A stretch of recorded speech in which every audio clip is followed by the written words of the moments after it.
Hello. This just gives us an excuse to sit down with a cup of tea. Ooh. We've got our little mugs. I've just made Bex. That's your initials. Yeah, I've just made Bex decant because I had the wrong cup. she had the wrong cup, and I just thought it wasn't a vibe. Even though your actual name is Rebecca, and I've got you a B cup, but no one at work calls her Rebecca. No one does.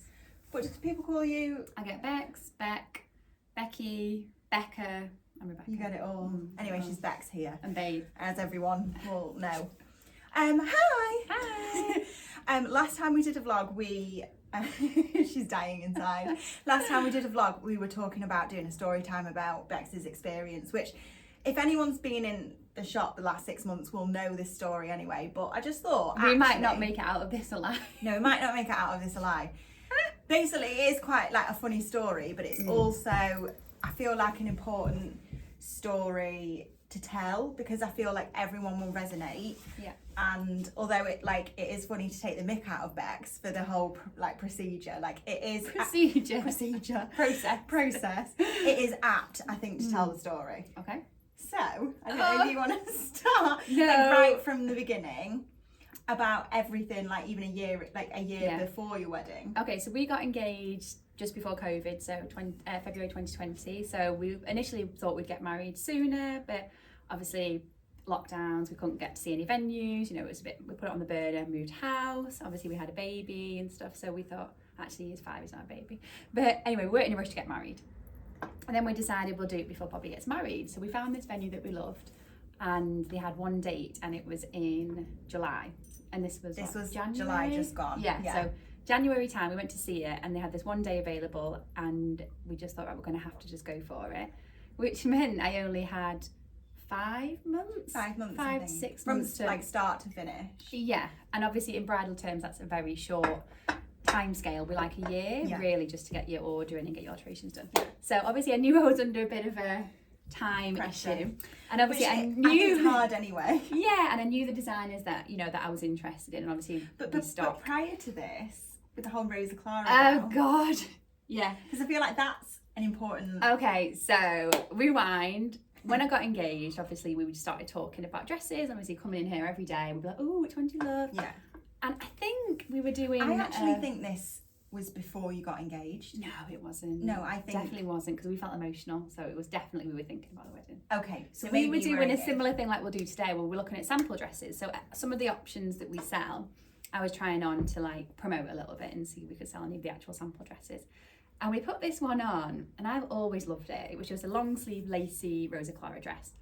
Popped it on, I thought, oh, this is gorgeous. And then it came out. It was a really weird. Like we opened the curtains, and got onto the box, and it was only when we got on the overskirt on though, didn't we? And then we put the overskirt and the veil on, and we were just doing it for social media. And then both of us just sort of stepped back, and we were like, ooh, oh my gosh! Like everyone talks about this, the one moment, and I always say to clients, don't put pressure on yourself to have that, because not every girl has that bolt of lightning moment. But I sort of felt in a way we had this moment with you, but this was like right at the start of the journey, and I wish I could remember when it was, but it definitely was before I started looking, and we didn't have a venue or anything, so it was about 2 years ago. And this was a £500 dress, wasn't it? It was a sample dress because it had been discontinued from a designer that we no longer stock.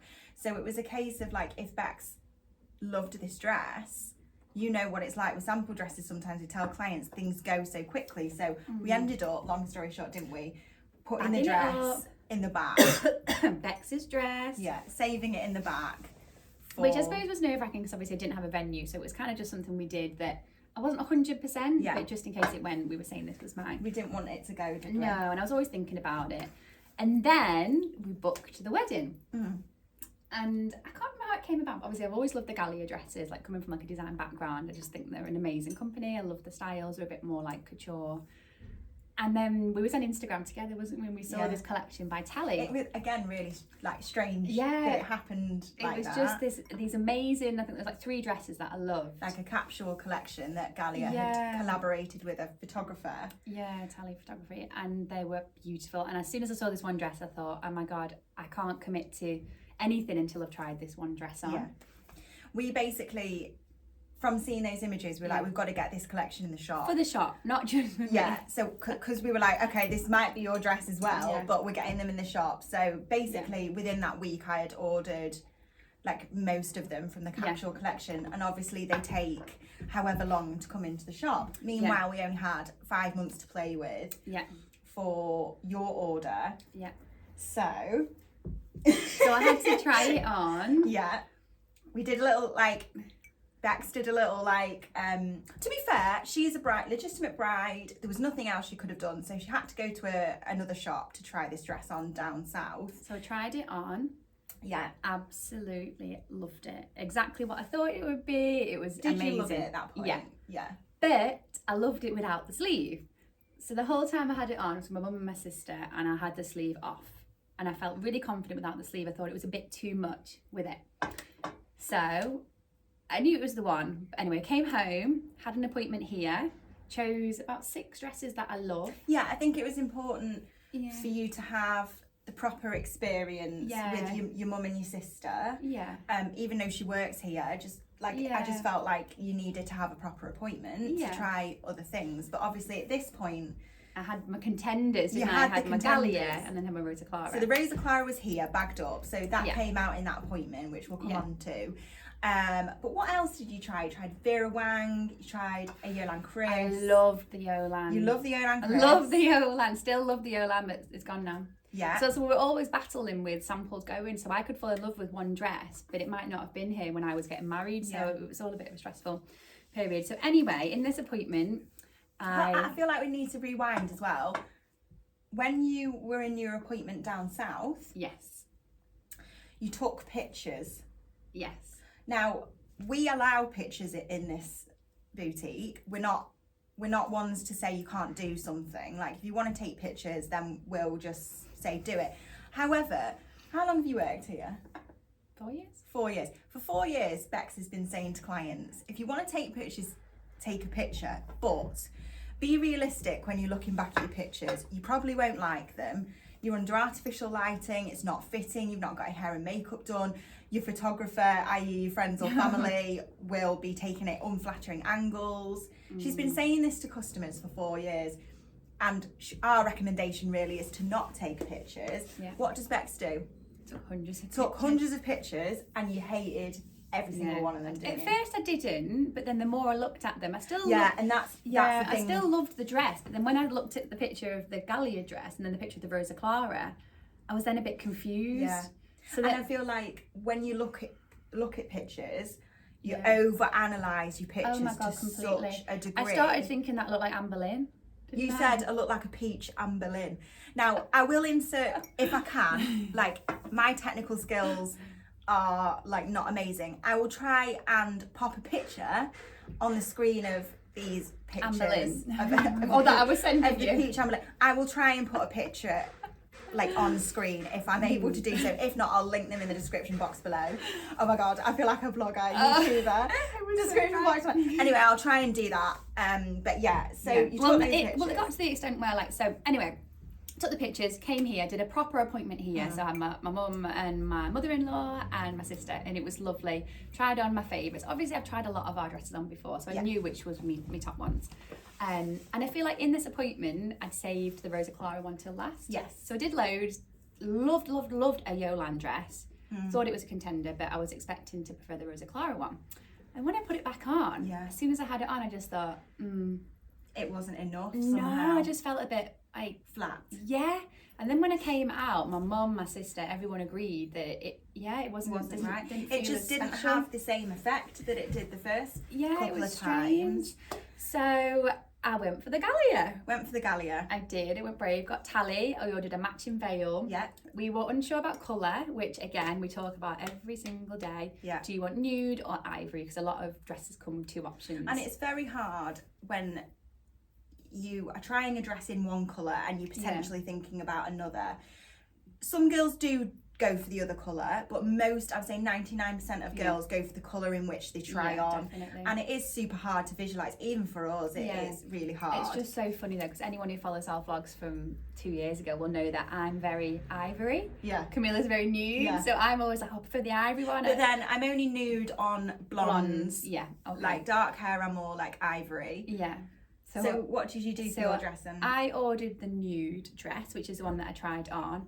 But we were trying to freshen it up with a little bit of ivory. So Galia are amazing and they were letting me do some customization. So I added in an ivory organza and one layer. An ivory Spanx, was it, into the body? Yeah. So it was just a little bit lighter, a little bit fresher. Very subtle, but kind of did freshen it up. But this is where the problem started, because then I decided I need a white dress. And all of these thoughts were coming into my head. Is this when the dress had arrived in at this point? No, I hadn't even seen the dress yet. Yeah, so this is when all the doubts start coming in. I started thinking, I need a lacy dress, I need a white dress, and I'm here with this pink, plain, tulle dress. And I started thinking, Ian's not going to like it, I'm going to look...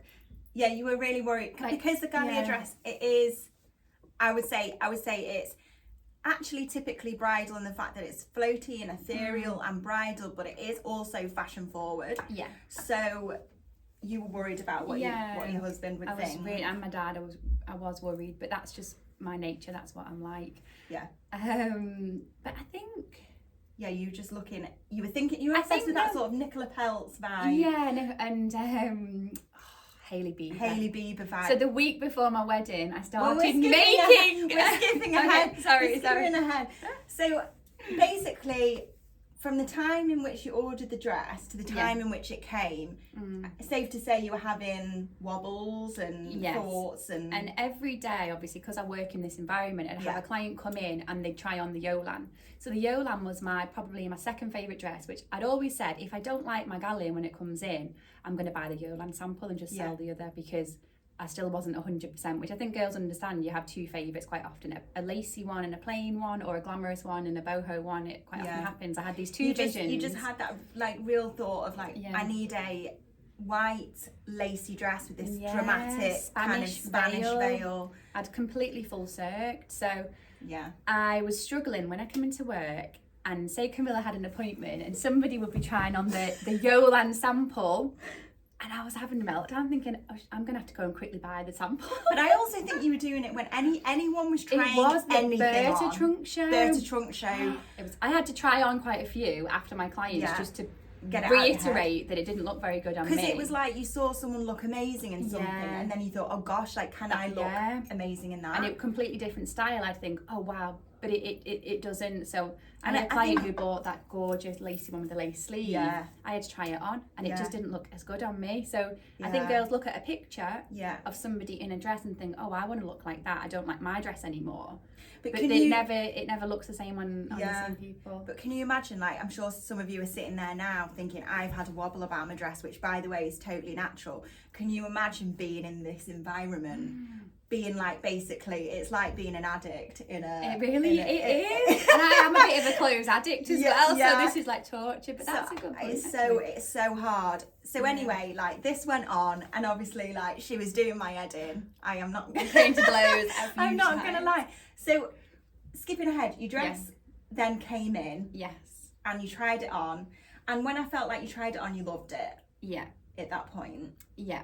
I loved it. Really good fit. Yeah. The colour was really nice. The colour was amazing. We won't go into this, but we're having like conversations about lining and things like that. But like, generally speaking, I think you loved it. I loved it, but then I was having a battle with you and my mum thought the sleeves were such an impact that they needed to be on it. And when I tried it originally, I didn't want the sleeve. So then I was having this whole issue, is it enough without a sleeve? Yeah. So that was in my head. Because me and her mum were saying, you've got to walk down the aisle in the sleeves because that's the impact. And you were grappling with that a little bit. You took more photos, I remember, and then hated those photographs. Well, these photos, we put a big white lining in them. So then I looked like a big block, whereas I loved the like shift, the see-throughness and stuff. Yeah. So again, don't take pictures. Yeah. Fast forward, alterations have been done. Yeah. And she's still having anxiety, literally. And I love this dress, don't get me wrong. I've never doubted my love for this dress, and I knew it looked amazing. You just didn't know if it was I didn't know whether it was the right wedding dress for me. And that's because there's so many. How should you know? No, especially when we're in the environment. And even though from my background, when I was a designer, I would have to design a new dress. So I would have this dress in mind. I need to do a new bestseller.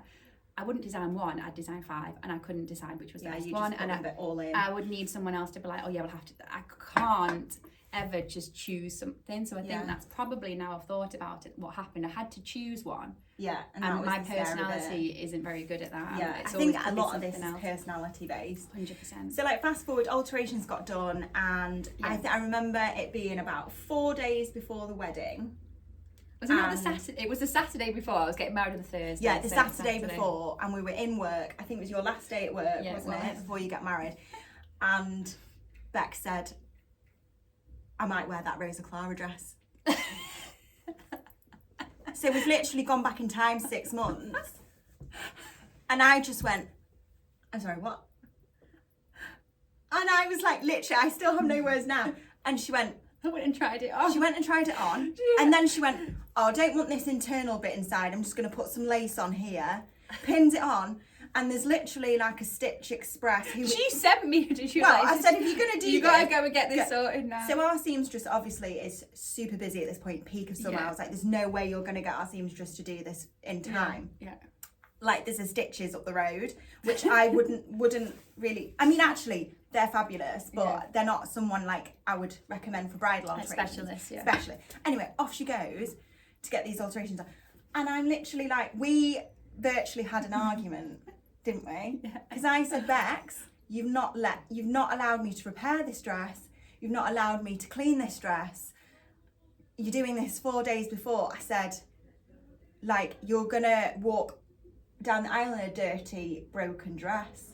And at that point, I didn't care because I felt so good. And I loved it. I loved the look what of it. What does this make me look like? Like, because I own a wedding dress shop, and it's like, am I going to let my colleague walk down the aisle in a dirty, broken dress? She went, it's not about you though, is it? I think this bit needs to be edited. That is that not how you remember it? No. Okay, right. Definitely not, but we won't go into that. Do you know what it is? There's my version, there's Bex's version, and then there's the truth.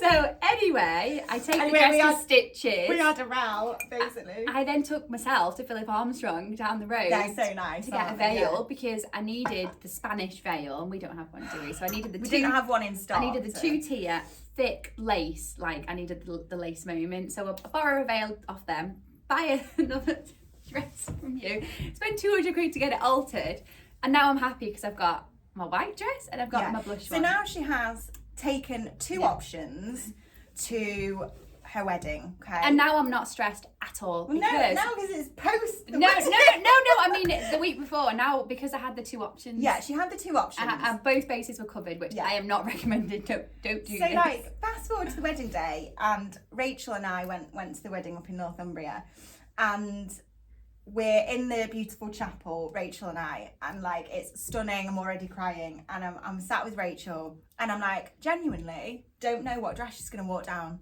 the aisle in. I didn't.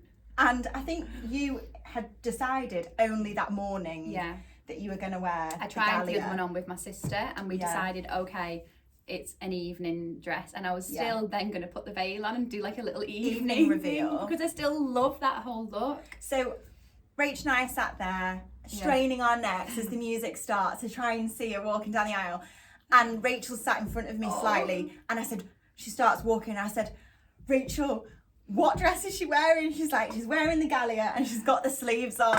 And I was like, oh my God, started crying even more. And then honestly, I talk about it all the time, like a broken record. I heard it though. Bex was walking down the aisle, and it got me. I could cry now about it because I just felt really proud of you in that moment. I know. And she's walking down the aisle, and everybody gasped. It was beautiful. So I feel like the moral is... Maybe it was just like a shocked gasp how long the train was. It was like... I think the moral is, like, go with your gut.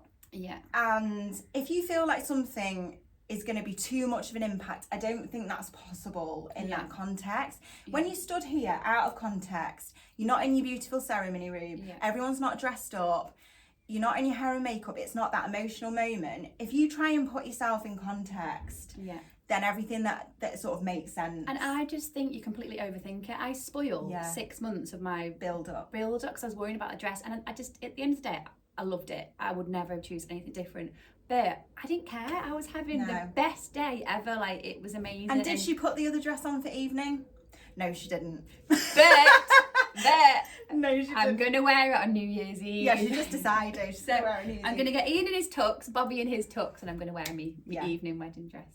And just to finish it off, I've sold my Galia. Yeah, she sold her Galia Lahav wedding dress. So obviously, girls know that Galias are, you know, your premium price point. Yeah. And it's very easy to fall in love with a Galia or a Bertie because, you know, we do promote them a lot, and they are a dress destination, really, aren't they? People come in for those designers, So we do get a lot of girls who do spend a little bit more than they want to, but I'm a prime example. You can resell them. Yeah, we say to girls, like, often, it was always in your head that you were going to resell it. And she got the price you wanted, probably could have got more for it. So if you do overspend on those premium brands, we can obviously give you advice about how to sell. Bex is really good at that. It is a way of recouping money. But like, I just thought this story time, like, just because we work in a wedding dress shop, and Bex is from design background, and obviously she knows her stuff, and she's really experienced in all of this. When it comes to your wedding, we understand that logic sometimes doesn't apply. Yeah, definitely. And your emotions take over, and the fear takes over. It's like the pressure of choosing one, and everybody wants to know what dress the bride's wearing. Even when I know people from home who are getting married, I don't even know them, but I'm texting people, have you seen the dress yet? Have you seen the dress yet? Because I'm just genuinely interested, and I feel like a lot of people are like that, and you know, it's just hard to choose that one. It's pressure, I would just wish I could have just appreciated the fact that I loved the dress when I tried it on, put it to the back of my mind, and looked forward to my wedding day. But I do still think, because of my environment, that was quite impossible. But for you guys who don't work in a wedding shop, I would just say stop following multiple brands that you did like things from, because you'll have the situation like I had, where when I saw a bride in a dress that was stunning, I thought, oh my God, I should have got that one. Yeah. Whereas other people don't have to have that situation if you don't put it in front of you. I feel like I'm not trying to encourage people to unfollow us on Instagram, because obviously we want you to follow us 100%. You know, it definitely is in my mind when we're posting new stock.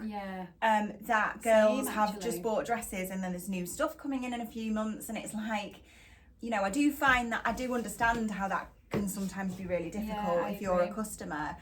But obviously we've got to do it, and I almost think remove yourself from temptation. Whereas Bex, you couldn't do that. But then also what's important as well is I think you can update things. So say some girls buy dresses 2 years before the wedding. We get a lot of girls, even 3 years. We've had some this year. You can update your dress a little bit. So things you can do, like with the sample dress that I bought, it was about 2 years old. Then I probably had it for 2 years, didn't I? And I just kept changing, like adding different things to it and developing it. So say puff sleeves become a trend, add a puff sleeve to your dress you got from 2 years ago. So there are different things you can do as well if trends are a thing for you, because most people, I think, in bridal don't really want that follow a trend. It's more, if you love a dress 2 years ago, you odds are you will still love it.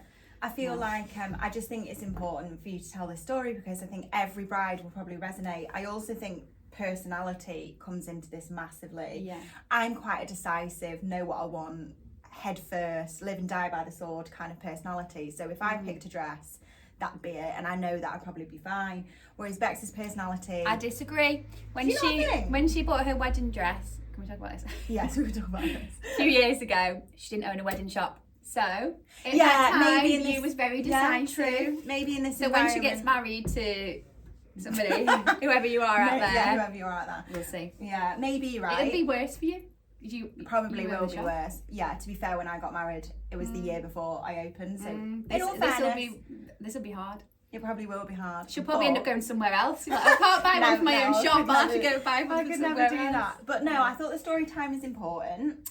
I will insert pictures where I can, if I can, or in the description box below. Hopefully we'll crap out 80% of this. Crap out. Keep it. Yeah, we've been talking 25 minutes. Keep it nice and short. Yeah, because like Instagram. Oh, we should have interviewed Ian actually, because a massive part of this, I was worried that Ian wouldn't like it. And I made it a thing to, at the wedding, make a beeline for Ian and specifically ask him what he thought of the dress, and he absolutely loved it. But I'll give you a bit of background. Ian is like, I don't want to say chavvy, but he's into like not fashion basically, and he just he wears like a fleece and stuff, you know, he's just very like basic t-shirt, jeans and fleece. He doesn't get my like extra outfits and stuff, so your outfits are I do dress a little bit out there sometimes, so I just was thinking I don't want him to be disappointed and think, oh, she could have looked a bit sexier or a bit.